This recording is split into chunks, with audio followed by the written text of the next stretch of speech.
જય શ્રી કૃષ્ણ. હું હિરલ અત્યારો આપ સર્વેનું મારી યુટ્યુબ ચેનલ ભક્તિમય ઉપર સ્વાગત કરું છું. મને આશા છે કે તમે ગીતાજીનો પહેલો અને બીજો અધ્યાય સાંભળ્યો હશે અને તમને ખૂબ આનંદ મળ્યો હશે. તો ચાલો આપણે કંઈ પણ વિલંબ કર્યા વગર ગીતાજીના ત્રીજા અધ્યાય તરફ વળીએ. કર્મયોગ. અર્જુન બોલ્યા, હે જનાર્દન, જો તમે કર્મ કરતા જ્ઞાનને વધારે શ્રેષ્ઠ માનતા હો તો હે કેશવ, મને ઘોર કર્મમાં શું કામ લગાડો છો? કેમ જાણે ગૂંચવણ ભરેલા વાક્યથી મારી બુદ્ધિને તમે મોહ પમાડવા જેવું કરો છો? એટલા માટે બેમાંથી એકનો નિશ્ચય કરીને કહો, જેથી હું શ્રેયને પામું. શ્રી ભગવાન બોલ્યા, હે પાપરહિત અર્જુન, પહેલા મેં આ લોકમાં બે પ્રકારની સ્થિતિ કહી છે. એક તો જ્ઞાન યોગ વડે કરીને સાંખ્યવાળાઓની અને બીજી કર્મયોગ વડે કરીને યોગીઓની. કર્મનો આરંભ નહીં કરવાથી કોઈ પુરુષ કર્મરહિતપણાનું સુખ ભોગવી શકતો નથી.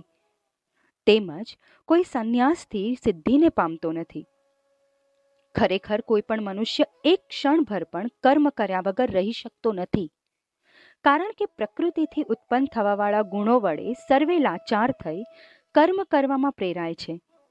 જે મૂળ પુરુષ કર્મની ઇન્દ્રિયોને કાબૂમાં રાખી મન વડે ઇન્દ્રિયોના વિષયોનું સ્મરણ કરે છે તે મિથ્યાચારી ઢોંગી કહેવાય છે.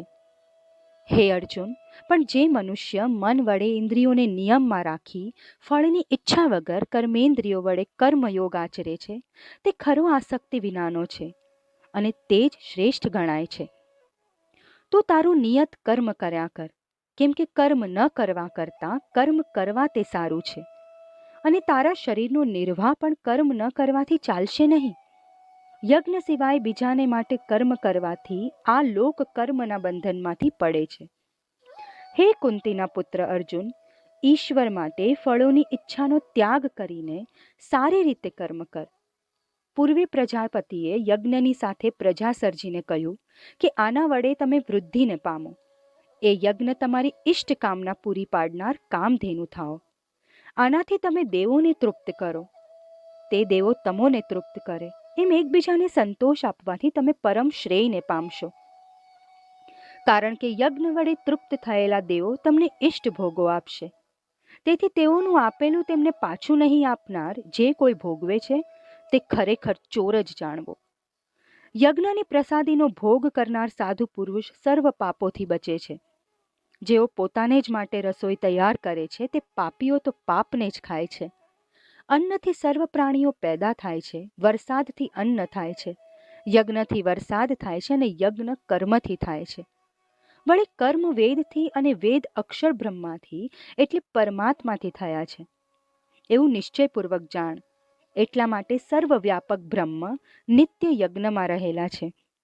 આ પ્રમાણે ચલાવેલ ચક્રને, ક્રમને જે અહીંયા ચલાવતો નથી તે પાપી જીવતરવાળો ઇન્દ્રિયો વડે રમણ કરનારો હે પાર્થ વ્યર્થ જીવે છે. પણ જે મનુષ્ય પોતાના આત્મા વિશે જ પ્રીતિવાળો છે અને આત્મા વિશે તૃપ્તિ રાખનારો છે તથા આત્માને જ વિશે જ સંતોષ રાખનારો છે તેને માટે કોઈ પણ કાર્ય કરવા જેવું રહેતું નથી. તેને અહીંયા કર્મ કરવાથી કે કર્મ નહીં કરવાથી કોઈ પણ લાભ નથી. અને વળી તેને સર્વ પ્રાણી માત્રમાં કંઈ પણ લેણા દેણીનો સંબંધ નથી. એટલા માટે ફળની આશા રાખ્યા વગર નિત્ય કર્તવ્ય કર્મ કર્યા કર. ખચિત જે પુરુષ ફળની આશા વગર કર્મ કરે છે તે પરમ પદને મોક્ષને પામે છે. કેમ કે જનક રાજા વગેરે પણ કર્મ વડે જ સારી સિદ્ધિને પામ્યા છે. તેમ દુનિયાનું ભલું કરવાનું ધ્યાનમાં લઈને પણ તારે કર્મ કરવા જ જોઈએ. કારણ કે જે બીજા માટે લોકો આચરે છે તે જ બીજા લોકો પણ કરે છે. મોટા માણસો જેને પ્રમાણ માને છે તેને જ લોકો અનુસરે છે. હે પાર્થ, મારે 3 લોકમાં કંઈ પણ કર્તવ્ય નથી કે કાંઈ પણ મેળવેલું એવું મેળવવાનું પણ નથી. તથાપી હું કર્મો કરું છું. કારણ કે જો હું ધ્યાન દઈને કર્મો નિત્ય નહીં કરું તો હે પાર્થ સર્વ સ્થળે મનુષ્યો મારા માર્ગને અનુસરનારા થશે. જો હું કર્મ ન કરું તો આ લોકો નાશ પામશે અને હું સંગ કરતા તો કરતા થાઉં અને આ પ્રજા માત્રનો ઘાત કરનાર ઠરું. જેમ અજ્ઞાની માણસો ફળની આશા રાખી કર્મ કરે છે તેમ હે ભારત, સમજુ અને જ્ઞાની માણસોએ ફળની આશાથી નહીં પણ લોકોનું ભલું કરવાની ઈચ્છાથી કર્મ કરવા જોઈએ. અણસમજુ અને કર્મમાં જ મચી રહેલા લોકોની બુદ્ધિમાં ભેદ પેદા કરવો નહીં, પણ સમજુ વિદ્વાન માણસે તો ધ્યાન આપી સર્વે કર્મોનું પ્રીતિપૂર્વક સેવન કરવું જોઈએ. પ્રકૃતિના ગુણો વડે સર્વથા કર્મો કરવામાં આવેલા છે, છતાં પણ અહંભાવથી મૂળ થયેલા માણસો તેનો કરતા હું છું એવું માને છે. હે મહાબાહુ, ગુણોના અને કર્મોના વિભાગોનું તત્વ જાણનાર, ગુણો ગુણોમાં વર્તે છે એવું માનીને તેમાં આસક્ત થતો નથી. પ્રકૃતિના ગુણોથી મૂળ થયેલા જેઓ ગુણોના કર્મમાં આસક્ત થાય છે, તેવા અધૂરું જાણનાર મંદ પુરુષોને સંપૂર્ણ જાણનારે ચલિત કરવા નહીં. ઈશ્વર પરાયણ બુદ્ધિ વડે સર્વે કર્મો મારામાં અર્પણ કરીને ઈચ્છા વિનાનો અને મમતા વિનાનો થઈ સંતાપ તજીને યુદ્ધ કર. આ મારો મત. જે શ્રદ્ધાવાળા અને ઈર્ષ્યા વગરના મનુષ્યો નિત્ય અનુસરે છે તેઓ પણ કર્મ દોષોથી મુક્ત થાય છે. પણ જે અદેખાઓ મારા મતને અનુસરતા નથી તે સર્વ પ્રકારના જ્ઞાન વિમુખ બનેલાઓને અવિવેકને લઈને નાશ પામેલો જાણ. જ્ઞાની પણ પોતાની પ્રકૃતિ પ્રમાણે જ વ્યવહાર કરે છે. પ્રાણી માત્ર પ્રકૃતિને અનુસરે છે, ત્યાં નિગ્રહ શું કરી શકશે?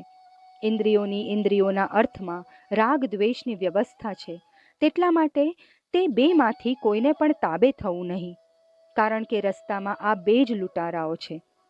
પોતાનો ધર્મ સારી રીતે નહીં પળાયેલો હોય તો પણ તે બીજા સારી રીતે પળાયેલા ધર્મ કરતાં પણ વધારે સારો છે એમ સમજવું. સ્વધર્મ પાળતા મરણ પામવું એ સારું છે, પણ પરધર્મ તો ભય આપવાવાળો જ છે. અર્જુન બોલ્યા, હે કૃષ્ણ, ત્યારે આ પુરુષ કોનાથી પ્રેરાયેલો? ઈચ્છા નહીં છતાં પણ જાણે બળથી કામે લગાડેલો હોય એમ પાપ આચરે છે. શ્રી ભગવાન બોલ્યા, રજોગુણથી ઉત્પન્ન થયેલ કામ તે એ છે, અને એ જ ક્રોધ પણ છે. જે મોટો ભક્ષણ કરનાર મહાપાપી છે, એને જ અહીં શત્રુ જાણ. જેમ ધુમાડાથી અગ્નિ ઢંકાય છે, ધૂળ કચરાથી અરીસો ઢંકાય છે, ઓરથી ગર્ભ વીંટળાય છે, તેમ તેના કામથી આ જ્ઞાન ઢંકાયેલું છે. જ્ઞાનીના નિત્ય વૈરી અને કદી પણ કાષ્ઠથી સંતોષાય નહીં એવા કામરૂપી અગ્નિએ, હે કૌંતેય, આ જ્ઞાનને ઢાંકી દીધું છે. ઇન્દ્રિયો, મન, બુદ્ધિ અને કામના રહેઠાણ છે, ને તે વડે જ્ઞાનને ઢાંકી દઈ દેહને મોહ પમાડે છે. એટલા માટે હે ભરતવંશમાં ઉત્તમ અર્જુન, તું આરંભમાં ઇન્દ્રિયોને નિયમમાં રાખીને જ્ઞાન તથા વિજ્ઞાનનો નાશ કરનાર આ પાપાત્મા કામને નક્કી મારી નાખ. ઇન્દ્રિયો ઊંચી છે એવું કહેવાય છે, ઇન્દ્રિયોથી મન ઉત્તમ છે, વળી મનથી બુદ્ધિ ઉત્તમ છે, અને એ બુદ્ધિથી પણ ચઢિયાતો આત્મા છે.